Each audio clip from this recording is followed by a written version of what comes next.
This is a tutorial on Algebra 1, um, H1, properties of addition and multiplication. In mathematics, a lot of kids believe that knowing your properties is not very important, but I beg to differ. Okay, there's a lot of problems that you can make way easier on yourself as long as you know the properties. Okay, so this is just a IXL probe on those properties. Okay, so which property of addition is shown? So as in the lesson, we talked about many different properties: associative, commutative, identity. There's distributive, um, and then there was like the zero property. All of these crazy things. Okay, now the way I like to break it down and the way I teach this is, what does associative mean? Associative, when I hear that word, I think of associates, and that's like who you group yourself with. And commutative, I think of, a lot of us have brothers or sisters that are in college, or they have friends that have brothers or sisters that go to college, and they commute. Some of them commute. And what does it mean to commute? It means go back and forth between college.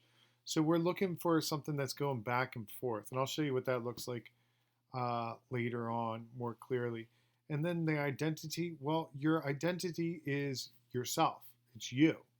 Okay, so having gone through those three things, what does this closely represent? And I would say it is the associative property, because look at the grouping. Okay, on this side we have n plus p, and on this side we have m plus n. We're grouping it differently. And the associative property says grouping doesn't matter for addition and multiplication. So that's the associative property. Okay, now it says which equation shows the identity property. So the identity property means we're going to be getting back the same thing we're putting in.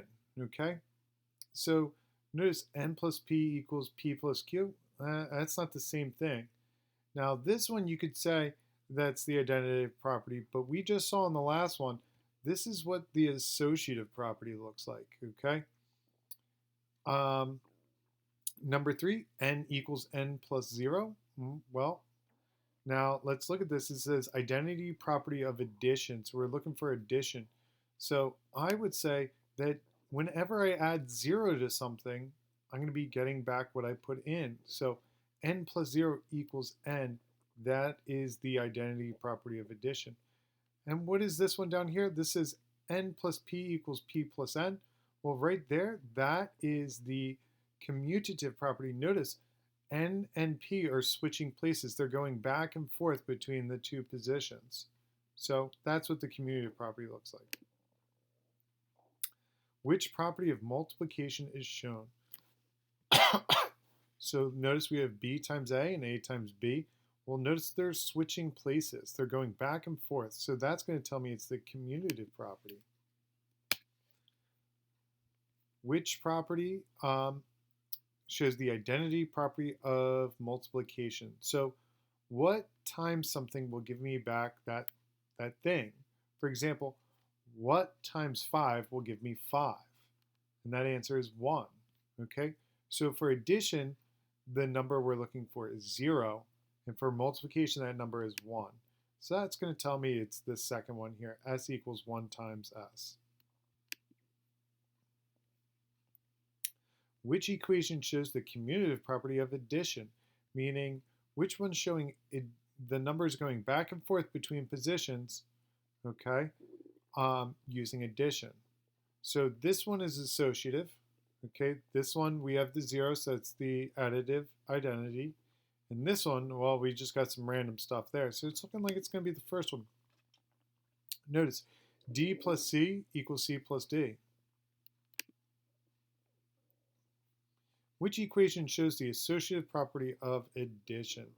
So we're looking for grouping. So I'm already leading towards this because it says associative. Okay, so I'm going to be looking, did the grouping change?